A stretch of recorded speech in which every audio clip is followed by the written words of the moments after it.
All 5 of these games are really, really good. I love all the Mario and Luigi games, so it made this list very difficult to make. But I do got the ranking for you guys. I was not going to back out and just say that all 5 of these games are amazing, because that'd be a really bad cop-out ending, and I'm pretty sure all you guys would hate me for it. Even though I do think so, I mean, you guys deserve to hear what my list is for the Mario and Luigi games. So I just want to mention, I'm not going to be including the original Superstar Saga. I have only played the remake. And I'm not going to be including the remake for Bowser's Inside Story, because I've played both the remake and the original, but I think the original is better. I'm also not going to be including Bowser Jr.'s Journey and Bowser's Minions. I think Bowser Jr.'s Journey is better than Bowser's Minions, but I think both of them are worse than all the Mario and Luigi games. They're just not very replayable games compared to the Mario and Luigi series. Other than that, though, make sure to subscribe. I'm trying to hit 2,000 subscribers by the end of the year. But other than that, I'm not going to hold you guys back anymore. Let's get started on this list.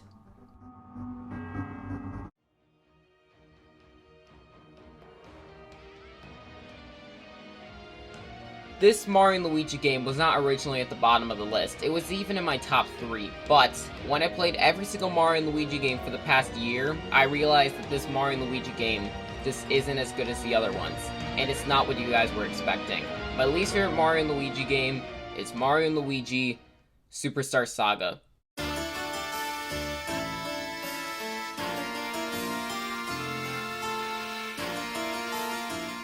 Mario & Luigi Superstar Saga is the first game in the series, but I still have it as my least favorite game. Listen, I still like Superstar Saga, quite a bit in fact. It just has some negatives that I cannot get over. And do remember, I have not played the original, so maybe the original is better than the remake. I personally don't think so, because a lot of people have said that the remake remasters the original masterfully, but again, take this with a grain of salt. Superstar Saga is definitely a good game though, so let's talk about the positives. Well, first off, I do like the battle system in this game. Of course I do. I mean, I like the battle system in every single Mario and Luigi game. I think the addition of hand powers was very unique.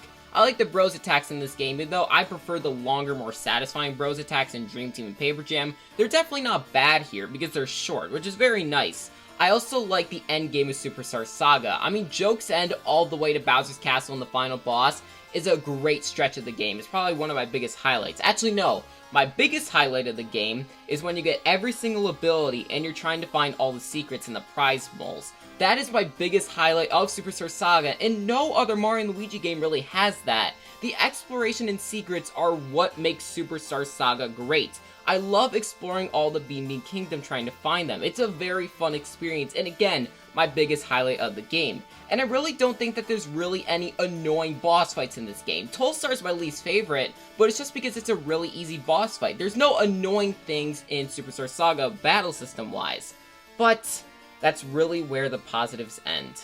Superstar Saga is at the bottom of the list for a reason, and I have 2 massive problems with the game. And I do want to mention that these 2 problems separated wouldn't really be that bad, but when you combine them together, it just makes a really deadly duo. First off, you guys were expecting me to say this. This game is really easy. I mean, this is the easiest Mario & Luigi game by far, which isn't inherently a bad thing, but with the second problem, it actually is made a bad thing, because the second problem is that this game is extremely basic, because it is the first Mario & Luigi game. But when you combine a game that's really basic and really easy, well, it just makes it a very boring and a memorable adventure to me.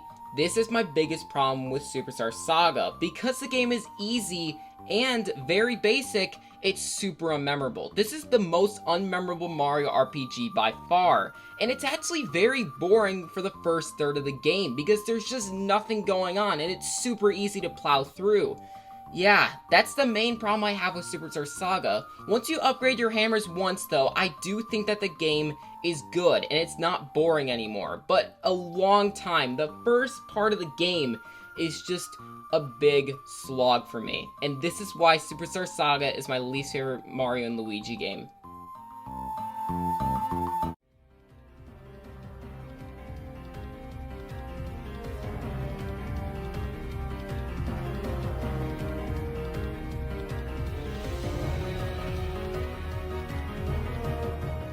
Yep, Mario & Luigi Paper Jam is not at the bottom of the list. I mean, there really wasn't any build-up because you guys already saw what was at the bottom of the list, but I am definitely going to have to defend this game a bit.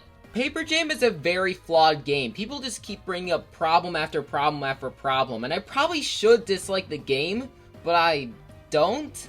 Well, there is one main reason I don't really dislike the game, because every single problem that people keep bringing up, or almost every single one, I don't care about. I do admit that they are problems, but it's just not really something that phases me. I mean, you could really bring up anything. The enemies being generic Mario enemies. I mean, it's not like their attacks are bad, it's definitely fun to kill them, so it's not really a problem for me. It doesn't really faze me at all. The story being very lackluster and generic. I mean, it's just not really something that phases me. It definitely is a problem, and I will admit that, but it's just not something that phases me. It's not annoying to me at all. But then Nabbit getting attacks does used to annoy me, but once you know exactly where Nabbit is and when he is at that place, then he's not really that big of a problem. So, in that regard, Paper Jam just doesn't have that many problems. There is one problem I will admit that does stick, and that is the areas suck. Straight up, they're really bad. There's only 4 out of the 9 areas that I actually like going through.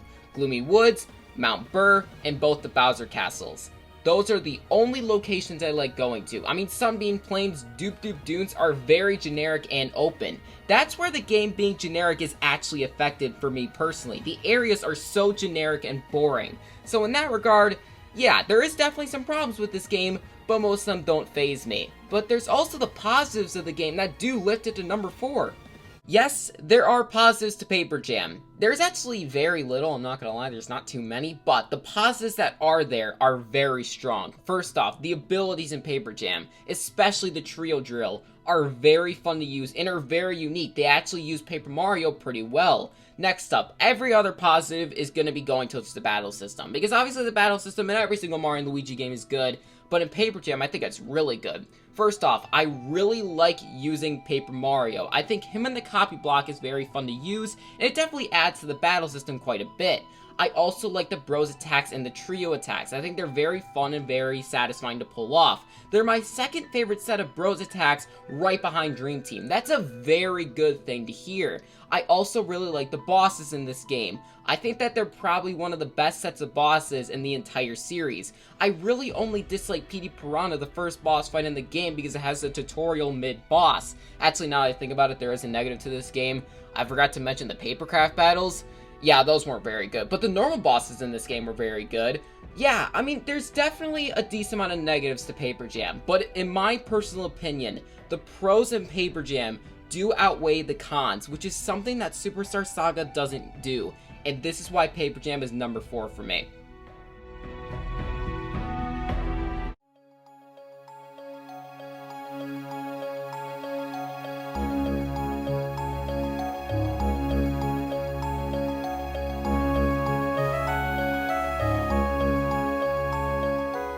Mario & Luigi Bowser's Inside Story was actually voted to be the best Mario & Luigi game in the entire series when I did a community tab poll on it. And obviously I don't really agree with it because it's only at number 3 for me, but I do gotta admit this is a very good Mario & Luigi game. I mean, these top 3 games are my top 5 favorite games of all time. I really love these Mario & Luigi games, so it was definitely difficult to put Mario & Luigi Bowser's Inside Story at number 3, but this is the only game with a massive negative, and I'll tell you what that massive negative is. I do have to mention the biggest positive of Bowser's Inside Story with the biggest negative, because they're actually connected with each other. So, the biggest positive, of course, is the Bowser. The Bowser himself is very fun to use both in the overworld and in battle. In battle, he's very fun to use, especially his minion attacks, his normal attacks. I also love him in the overworld with his abilities. They're very fun to use. Bowser in general is very fun to use, but that actually leads into the biggest negative, because Bowser is very fun to use, but what about Mario and Luigi? I personally think that Bowser overshadows Mario and Luigi a ton, and this is my biggest problem with Bowser's Inside Story. This is especially prevalent when Bowser is shocked by Toad Town security and when he's locked in the safe. I actually think those parts of the game are my least favorite in Bowser's Inside Story, because I'm constantly thinking, let me play as Bowser, but I can't, and that is my biggest problem with Bowser's Inside Story. I wish that Mario and Luigi were not as overshadowed. At least when you're inside Bowser, it at least is a unique experience, but when you're in the overworld, just let me play as Bowser. It's just very annoying. I also have a couple other nitpicks. I think the minigames are very annoying. I think the nose deck and the carrot minigame are especially annoying. I don't really like some of the enemies, and I also don't really like giant battles are here in general. Even though in Bowser's Inside Story they are actually good giant battles, I just wish they weren't here in general. But other than that, we gotta talk about the positives of this game, of course. Yes, the positives, of course. I mean, we already talked about the main positive and all the positives that surround that, so there's not really much else to talk about. I mean, obviously Mario and Luigi in battle is very fun. I like the bros attacks and minion attacks. I also want to point out that getting attack pieces is a great way to get bros attacks. I'm glad that they implemented that. That was a very good thing to do. I really like the bosses in this game. There's only a couple bad ones in my opinion, including stuff like Cretin and Junker, but every other boss is pretty good, including the giant battles. I don't think there's a single bad giant battle in Bowser's Inside Story, which is a feat that Dream Team can't really say, but we'll talk about that a bit later. I mean, again, there's not really that many positives that I haven't talked about yet, so that's really it for the positives. What? You want me to talk about Fawful in the story? I don't really need to. I don't really care about it. It's not bad, just like a paper jam, it's not really bad, but I just don't really care about it. It doesn't really faze me. Fawful doesn't faze me. People really like Fawful in the story. Personally, I don't really care about it, but it's not really a bad thing. So, yeah, I really like Bowser's Inside Story, but it's not my favorite. I just think that Mario and Luigi just shouldn't have been so overshadowed, and if Mario and Luigi wasn't that overshadowed, this game might have been number 1.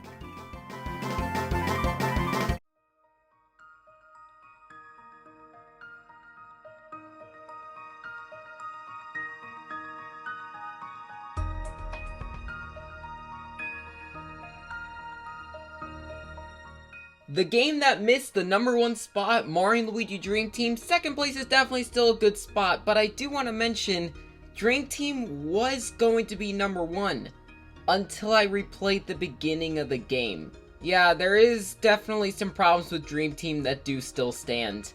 Oh my god, the beginning of Dream Team is so slow and tutorial filled. From Blintport all the way to Dozing Sands, I think that this game is really bad and aggravating. It's just really boring, and it's really annoying to deal with. You have so many tutorials, it's very slow, it's really holding your hand, it's very stupid in my opinion. And this is even on hard mode, which doesn't make sense, because if you're setting your game to hard mode, you're already a decent Dream Team player, you already know what you're doing. So I have no idea why there's still this many tutorials, it just doesn't make sense. But at least there is something that does save Dream Team for me, and that is hard mode. I've already mentioned this. Hard mode makes enemies do a lot more damage to you, and it's just a way more difficult version of Dream Team, and I do like it. It makes Dream Team a very replayable game, and it's definitely the most difficult Mario & Luigi game, which is great for someone like me who has played the Mario & Luigi games multiple times. But hard mode does affect another thing that actually makes it my last really big problem with Dream Team.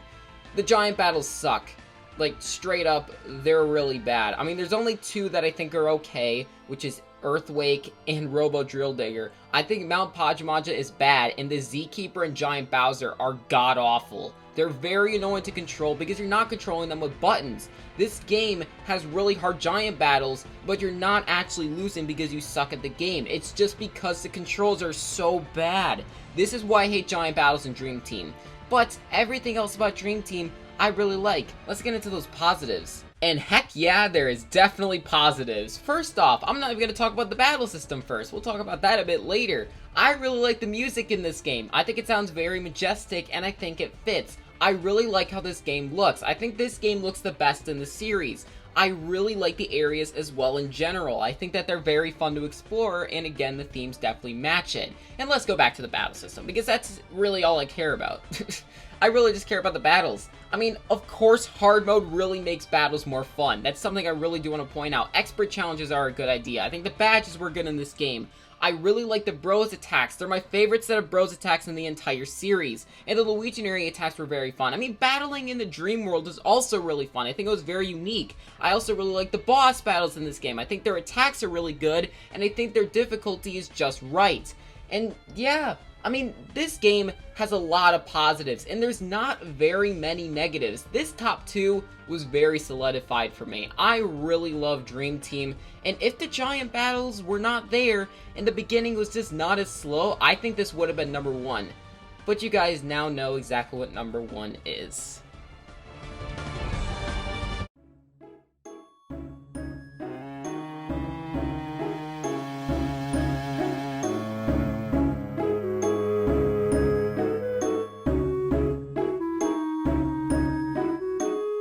Mario Mario and Luigi Partners in Time is number 1, and I'm pretty sure no one actually was surprised by this. But to be fair, I was not sure if it was going to be number 1. I had to replay this game. I had to know if I actually liked this game or I just liked it because of nostalgia. But I finished the game in 3 days, and I did not want to stop playing. I had so much fun with the game. You can really throw any complaint out there. The special attack system, the linearity, the difficulty being lower than other Mario and Luigi games. I won't care. And unlike Paper Jam, where I basically had the exact same opinion on the negatives, I actually have a lot of positives with Partners in Time. Yes, the positives. All the positives I have with this game. But let's start with the battle system. Obviously, a very good thing in this game, like in every single Mario and Luigi game. I do like the bros items in this game. People do complain about the bros items being in item blocks. Personally, I don't really care because I never run out of them. But the bros items themselves are very fun to use. Stuff like red shells, copy flowers, ice flowers, mixed flowers. They're all very fun bros items to use. I also like the babies in battle. I think they do add to the bros' attacks. So in that regard, they're good. I also do like the bosses in this game. I think that they're definitely worse than in games like Bowser's Inside Story and Dream Team, but they're definitely not bad bosses. They are enjoyable to fight. Some of them having really good concepts like Swiggler or Sunnyside. I mean, these are some really good bosses. I also like the areas in Partners in Time. I think they're all very fun to explore, and they all have pretty good themes. And speaking of the themes, I think the music in Partners in Time is pretty good. I mean, everything fits, and it all just sounds really good. I love Partners in Time, and it's my favorite Mario and Luigi game. And yes, I do think nostalgia does affect me not having any problems with the game, but for me personally, Partners in Time is my favorite Mario and Luigi game.